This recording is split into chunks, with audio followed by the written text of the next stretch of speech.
Hello दोस्तों, स्वागत है आप सभी का हमारे online channel Aradhya RAS academy में। दोस्तों, राजस्थान पटवार रिट पुलिस कांस्टेबल भर्ती परीक्षा के लिए दोस्तों राजस्थान ज्योग्राफी की क्लास से स्टार्ट की गई थी, जिसमें अपनी 31 क्लास है वो कंप्लीट हो चुकी है। आज दोस्तों इसमें 32 नंबर की क्लास है। दोस्तों, अपना टॉपिक चल रहा था राजस्थान की जनगणना 2011, जिसमें आज अपन पढ़ेंगे दोस्तों भारतीय साक्षरता के बारे में और भारत सरकार द्वारा जो जनसंख्या नियंत्रण के जो कार्यक्रम चलाए जा रहे हैं उनके बारे में दोस्तों आज अपन विस्तार से पढ़ेंगे। तो दोस्तों आज अपना ये टॉपिक भी समाप्त हो जाएगा और आराध्या आरएएस एकेडमी के यूट्यूब चैनल को सब्सक्राइब जरूर करें, बेल आइकन को दबाएं, वीडियो को लाइक और शेयर भी जरूर करें। अगर आपने पिछली क्लासें नहीं देखी हैं तो आप प्ले लिस्ट में जाइए, वहां पे आपको फोल्डर मिल जाएगा राजस्थान भूगोल के नाम से, तो आप वहां जाके पिछली जो सारी की सारी क्लासें हैं वो आप देख सकते हैं।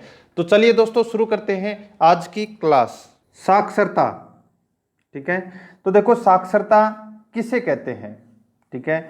तो मैंने आपको पहले भी बताया था कि 7 वर्ष या अधिक आयु वाला व्यक्ति जिसे अक्षर का ज्ञान हो उसे साक्षर कहते हैं, ठीक है। साक्षर किसे कहते हैं? तो दोस्तों 7 वर्ष या उससे अधिक आयु वाला व्यक्ति जिसे अक्षर का ज्ञान हो उसे दोस्तों साक्षर कहते हैं। और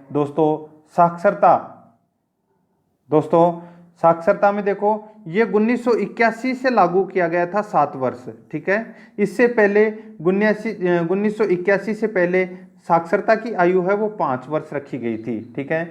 और उसके बाद में 1981 के बाद में इसको 7 वर्ष कर दिया गया था, ठीक है। देखो कुल साक्षरता यानी कि भारत की कुल साक्षरता है वो कितनी है? तो वो है दोस्तों 74.04, यानी कि 74.04 है वो दोस्तों भारत की साक्षरता है। और 2001 में कितनी थी? तो 64.84% भारत की साक्षरता दर थी, ठीक है। ये आपको इसमें याद रखना है। और राजस्थान की कितनी है? तो 66.1, ठीक है, याद रखना। अब देखो सर्वाधिक साक्षरता दर भारत के कौन से राज्य की है? तो सर्वाधिक साक्षरता दर है वो दोस्तों किसकी है? केरल की। कितनी प्रतिशत? तो 93.91%, यानी कि 100 में से 94 लड़के हैं वो पढ़े लिखे हैं, ठीक है, 6 है वो अनपढ़ है, ठीक है। आप ऐसे समझ लेना इसको, यानी कि 93.91% है वो केरल में साक्षरता है। और केरल से ही राहुल गांधी ने चुनाव लड़ा था, ठीक है। देखो केरल के बाद में नंबर आता है लक्षद्वीप का, फिर मिजोरम का और फिर त्रिपुरा का, ठीक है। ये आपको इसमें याद रखना, ठीक है। आप इसको ऐसे भी याद रख लेना केला मित्र, ठीक है। आप ऐसे भी नाम रख सकते हैं इसका, केला मित्र, यानी कि के से केरल, ल से लक्षद्वीप और मी से मिजोरम और त्र से त्रिपुरा, ठीक है, केला मित्र। अब देखो सबसे कम जो साक्षरता है भारत में वो कहाँ पर है? तो वो है बिहार में। कितनी है? तो देखो 63.82% है वो दोस्तों बिहार की साक्षरता दर है। राजस्थान की मैंने आपको अभी बताया था कितनी है? 66.1, यानी कि बिहार से 3% लगभग 2.5% है वो अधिक है राजस्थान की साक्षरता दर, ठीक है। आप समझ गए होंगे। फिर बिहार के बाद में नंबर आता है अरुणाचल प्रदेश का और फिर आता है राजस्थान का, यानी कि राजस्थान है वो तीसरे नंबर पर है, ठीक है। राजस्थान में पूरे भारत में साक्षरता दर पे राजस्थान तीसरे स्थान पर है। 66.1% राजस्थान की साक्षरता है और भारत की है 74.04। सर्वाधिक साक्षरता दर है केरल की 93.91% और सबसे कम साक्षरता दर है बिहार की 63.82%, ठीक है, याद रखना। अब देखो साक्षरता दर केंद्र शासित प्रदेशों में सर्वाधिक लक्षद्वीप में है। कितनी है? 92.28, ठीक है, 92.28, यानी कि 92% के लगभग लोग हैं केंद्र शासित प्रदेश के अंदर। कौन सा है केंद्र शासित प्रदेश? लक्षद्वीप, इसमें सर्वाधिक साक्षरता है, ठीक है। यानी कि केंद्र शासित प्रदेशों में सर्वाधिक साक्षरता किस में है, तो लक्षद्वीप में है। कितनी है, 92.28। ठीक है, देखो साक्षरता दर केंद्र शासित प्रदेशों में सबसे कम दादरा नागर हवेली में है। कितनी है, 76.2%। ठीक है, ये सबसे कम साक्षरता है वो दादरा नागर हवेली में है। ठीक है, फिर भी राजस्थान से तो ज्यादा ही है। देखो अब देखो पुरुष साक्षरता, भारत में पुरुष साक्षरता कितने हैं, तो 82.14% है, यानी कि 82.14% है वो दोस्तों भारत में साक्षरता दर है, पुरुष साक्षरता। ठीक है, पुरुष साक्षरता की बात कर रहा हूं। महिला साक्षरता की मैं बात करूं तो देखो इसमें महिला साक्षरता कितनी है, 65.46%। 65.46% भारत में महिला साक्षरता है। ठीक है, अब देखो पुरुष साक्षरता में सर्वाधिक है वो किस में है, तो पुरुष साक्षरता में सर्वाधिक जो भारत के अंदर पुरुष साक्षरता सर्वाधिक है उसमें पहले नंबर पे आता है लक्षद्वीप। ठीक है, दूसरे नंबर पे आता है केरल। ठीक है, और सबसे कम पुरुष साक्षरता है वो किस में है, तो वो है बिहार में। किस में, बिहार में। ठीक है, यहाँ पे देखो आप, ये लक्षद्वीप है, ये अगर क्रमवाइज देखा जाए तो दूसरे नंबर पे रहता है, लेकिन यहाँ पे केंद्र शासित प्रदेश होने के कारण लक्षद्वीप है ये केंद्र शासित प्रदेशों में पहले स्थान पर आता है और पुरुष साक्षरता के मामले में पूरे देश में नंबर 1 स्थान पर आता है। ठीक है, अब देखो इसमें महिला साक्षरता देख लेते हैं, यानी कि महिला साक्षरता कौन से राज्य की सर्वाधिक है, तो केरल राज्य की जो महिला साक्षरता है वो सर्वाधिक है। ठीक है, सबसे कम महिला साक्षरता है वो किसकी है, तो वो है बिहार की। किसकी, बिहार की है सबसे कम महिला साक्षरता। ठीक है, आगे देखो नोट में देखो, साक्षरता दर में सर्वाधिक बढ़ोतरी है वो दादरा नागर हवेली में हुई है। साक्षरता में सर्वाधिक बढ़ोतरी है वो दादरा नागर हवेली में हुई है, और महिला और पुरुष साक्षरता में सर्वाधिक अंतराल राजस्थान में है। ठीक है, कितना है, 27.1%। देखो वहाँ पे पुरुष कितना है, 79 पॉइंट कुछ है, और महिला कितनी है, तो 52.1 है। ठीक है, 79.2 और 52.1।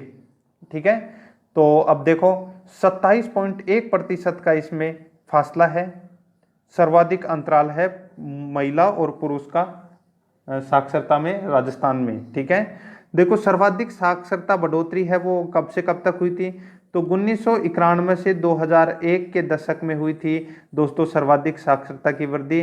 कितना प्रतिशत, तो 12.63%। ठीक है, 12.63% सर्वाधिक साक्षरता बढ़ोतरी हुई थी 1991 से 2000 के बीच में। ठीक है, अब आगे देखो नगरीय जनसंख्या। अब अपन नगरीय जनसंख्या की बात करते हैं, तो देखो नगरीय जनसंख्या है वो पूरे भारत में कितनी प्रतिशत है, तो 31.2% है वो नगरीय जनसंख्या है। कितनी है, 31.2% नगरीय जनसंख्या है। ठीक है, सर्वाधिक में देखो, सर्वाधिक में नगरीय जनसंख्या, इसमें दो भागों में बांट दिया अपन ने इसको, एक तो राज्य के अंदर और एक है केंद्र शासित प्रदेशों में। तो सर्वाधिक नगरीय जनसंख्या वाला राज्य कौन सा है, तो वो है दोस्तों गोवा। ठीक है, और गोवा के बाद में तमिलनाडु आता है। ठीक है, और सर्वाधिक नगरीय जनसंख्या केंद्र शासित प्रदेश में, ठीक है, जिसमें दिल्ली नंबर 1 पे आता है और दूसरे नंबर पे चंडीगढ़ आता है। ठीक है, और नगरीय जनसंख्या सबसे कम राज्य के अंदर कहाँ पर है, तो देखो सबसे कम राज्य के अंदर हिमाचल प्रदेश में है, हिमाचल प्रदेश के बाद में बिहार में और फिर असम में। ठीक है, नगरीय जनसंख्या सबसे कम है वो हिमाचल प्रदेश में है, उसके बाद में नंबर आता है बिहार का, फिर आता है असम का। ठीक है, और सबसे कम केंद्र शासित प्रदेशों में नगरीय जनसंख्या की बात करें तो दोस्तों देखो सबसे कम नगरीय जनसंख्या है वो अंडमान एवं निकोबार द्वीप समूह में है। ठीक है, ये केंद्र शासित प्रदेश है, इसमें सबसे कम नगरीय जनसंख्या है। ठीक है, फिर आता है दादरा नागर हवेली, इसमें भी दोस्तों सबसे कम नगरीय जनसंख्या है, ये सेकंड स्थान पर आता है। ठीक है, और साक्षरता दर में केंद्र शासित प्रदेशों में सबसे कम है वो दादरा नागर हवेली में ही आता है। ठीक है, अब देखो आगे ग्रामीण जनसंख्या है वो कितनी है, तो 68.8% है वो ग्रामीण जनसंख्या है। अब देखो मैंने आपको इसमें बताया कि 31.2% तो क्या है इसमें नगरीय जनसंख्या, और ग्रामीण जनसंख्या कितनी है, तो ग्रामीण जनसंख्या है दोस्तों 68.8%। ठीक है, तो अब देखो आप इनका टोटल करके देख लो क्या 100 आ रहा है क्या। ठीक है, तो बिल्कुल 100 आ रहा है। ठीक है, और अगर अपन इसी में राजस्थान की और साथ में बात कर लेते हैं, कल मैंने आपको बताया था कि नगरीय जनसंख्या कितनी है राजस्थान में, तो 24.9% है, और ग्रामीण जनसंख्या है 75.1%। ठीक है, अब देखो भारत में है 31.2% नगरीय जनसंख्या, और ग्रामीण है 68.8%। ठीक है, आगे देखो 2011 की जनगणना के अनुसार मेट्रो सिटी है वो कितनी है, तो 53 मेट्रो सिटी है 2011 की जनगणना के अनुसार। ठीक है, भारत में।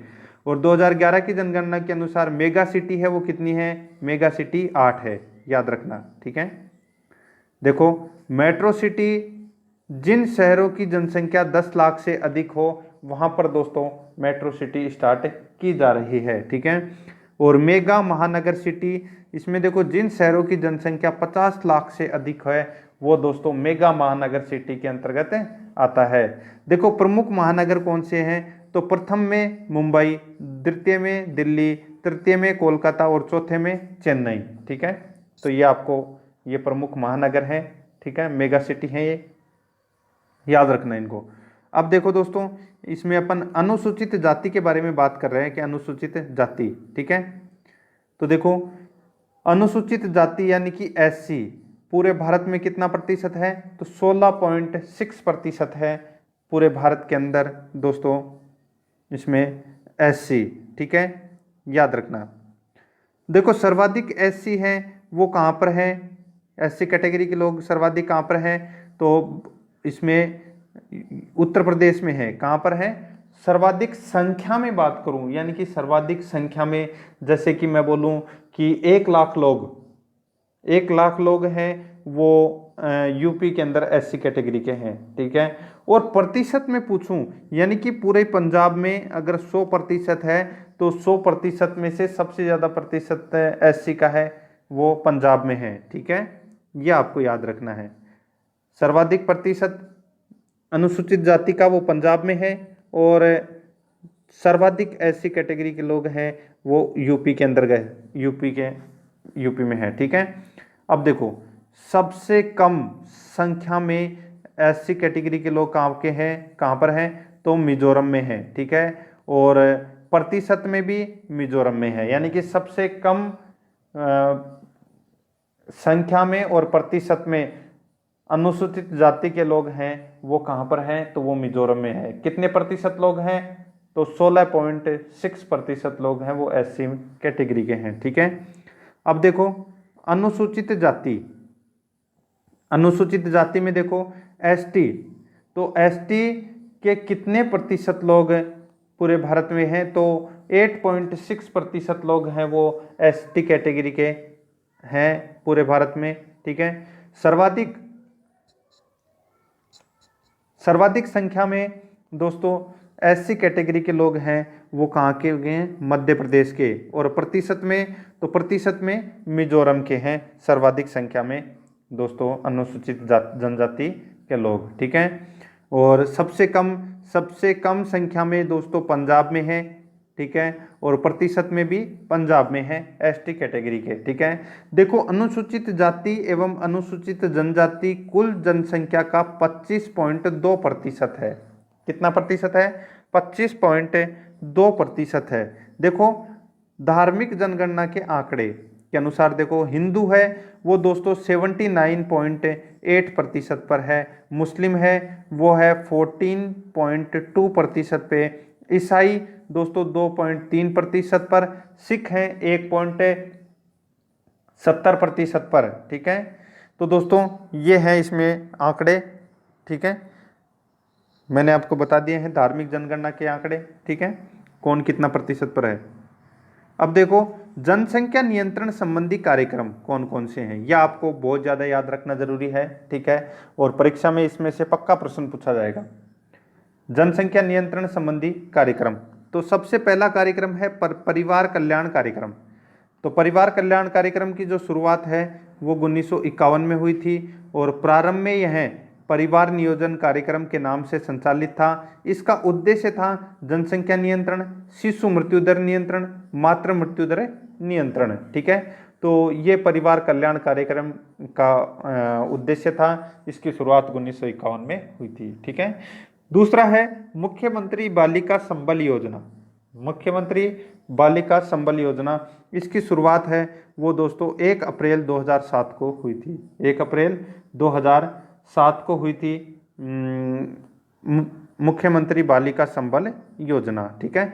इसका उद्देश्य क्या है, तो इसका उद्देश्य है लिंगानुपात में बढ़ोतरी करना, ठीक है। मुख्यमंत्री बालिका संबल योजना की जो शुरुआत है वो 1 अप्रैल 2007 को हुई थी। इसका उद्देश्य है लिंग अनुपात में बढ़ोतरी करना, ठीक है। अब इसमें देखो 5 वर्ष तक की बालिका के नाम 10,000 रुपये की राशि जमा कराई जाएगी जो उसे 18 वर्ष की उम्र में दोस्तों 76,990 रुपये की राशि प्राप्त होगी। ये है दोस्तों मुख्यमंत्री बालिका संबल योजना, ठीक है। इसकी शुरुआत है वो 1 अप्रैल 2007 को की गई थी। 18 वर्ष बाद में 5,000 के 76,990 रुपये मिलेंगे। अगली योजना है राजीव गांधी जनसंख्या एवं स्वास्थ्य मिशन।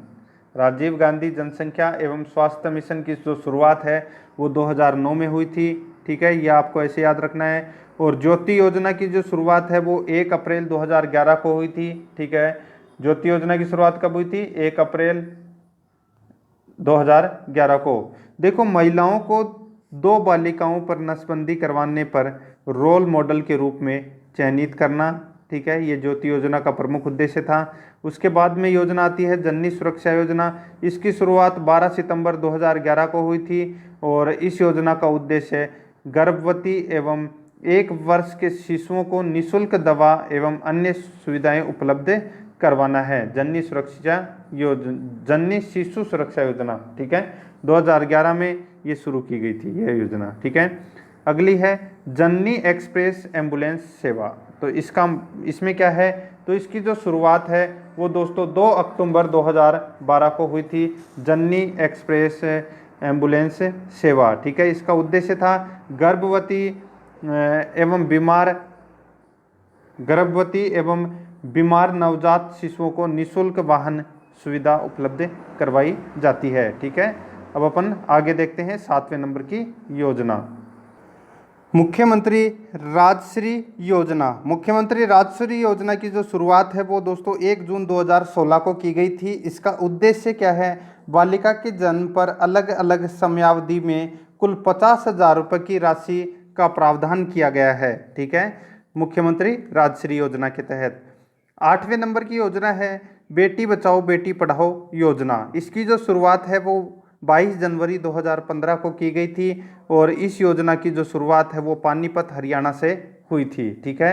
यानी कि बेटी बचाओ बेटी पढ़ाओ योजना की जो शुरुआत है वो 22 जनवरी 2015 को की गई थी। इस योजना की जो शुरुआत है वो पानीपत हरियाणा से हुई थी, ठीक है। इस योजना में देश के 161 निम्न लिंगानुपात वाले जिले शामिल किए गए हैं। राजस्थान के 14 जिले इस योजना में शामिल किए गए हैं। पहले 10 किए गए थे, फिर बाद में 4 और किए गए थे, ठीक है। देखो बेटी बचाओ बेटी पढ़ाओ योजना के तहत राजस्थान के 9 जिलों में बालिका लिंगानुपात में बढ़ोतरी, ठीक है, राजस्थान के 9 जिलों में बढ़ोतरी हुई है, ठीक है। और इस कारण अंतर्राष्ट्रीय महिला दिवस 8 मार्च 2017 पर राजस्थान को राष्ट्रीय नारी शक्ति पुरस्कार 2016 भी दिया गया है, ठीक है। यह आपको याद रखना है कि राष्ट्रीय नारी शक्ति पुरस्कार 2016 है वो राजस्थान को मिला था, ठीक है। और ये कब दिया गया था? 8 मार्च 2017 को अंतर्राष्ट्रीय महिला दिवस के अवसर पर, ठीक है। 9वें नंबर की योजना है लाडो रानी योजना। इसकी शुरुआत है वो दोस्तों 22 जुलाई 2016 को की गई थी और यह योजना नागौर जिले से जिला कलेक्टर श्री राजन विशाल के प्रयासों से हुई थी। ठीक है, इस योजना को गरीब एवं प्रतिभावान बालिकाओं की उच्च शिक्षा को बढ़ावा देने के लिए शुरू की गई है। ठीक है, 10वें नंबर की योजना है 12वीं पंचवर्षीय योजना में सामाजिक लक्ष्यों में जनसंख्या संबंधी प्रमुख लक्ष्य। तो देखो इसमें शिशु मृत्यु दर का लक्ष्य दोस्तों 40,000 और वर्तमान में है कितना 47,000। ठीक है, कम करके। अब देखो मातृ मृत्यु दर है वो दोस्तों 1 लाख पे 200 और वर्तमान में 244 है। ये लक्ष्य रखा गया था 40,000 का, लेकिन वर्तमान में 7,000 ज़्यादा है। ठीक है, यानी कि 7 है वो ज़्यादा है। और इसमें देखो यहाँ पे 200 रखी गई थी और लेकिन है 44 ज़्यादा। ठीक है, तो कुल प्रजनन दर कितनी है तो 2.5 रखी गई थी, लेकिन कितनी है 2.8। ठीक है, ये जनसंख्या संबंधी आंकड़े हैं, ये आपको याद करने हैं। ठीक है, आगे देखो 11वां नंबर की जनसंख्या नीति। तो देखो देश की नवीनतम जनसंख्या नीति 15 फरवरी 2000 को लागू की गई थी। इसका उद्देश्य है तत्कालीन स्वास्थ्य सुविधा एवं जनसंख्या नियंत्रण, मध्यकालीन है TFR 2.1 प्राप्त करना।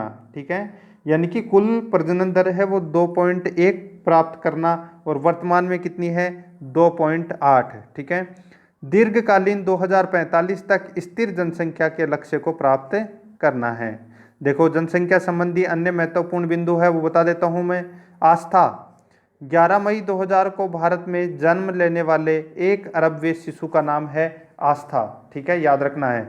11 जुलाई को विश्व जनसंख्या दिवस मनाया जाता है और 53 शहर देश में 10 लाख से अधिक जनसंख्या वाले हैं, जिनमें राजस्थान के जयपुर 10वां नंबर पे है और जोधपुर 45वें नंबर पे, कोटा 53वें नंबर पे शामिल हैं। ठीक है, ये आपको इसमें याद रखना है। और देखो 27 मार्च 2014 को भारत का WHO द्वारा पोलियो मुक्त देश का दर्जा दे दिया गया। ठीक है, राजस्थान की जनसंख्या नीति कब घोषित की गई थी तो 20 जनवरी 2000 को घोषित की गई थी।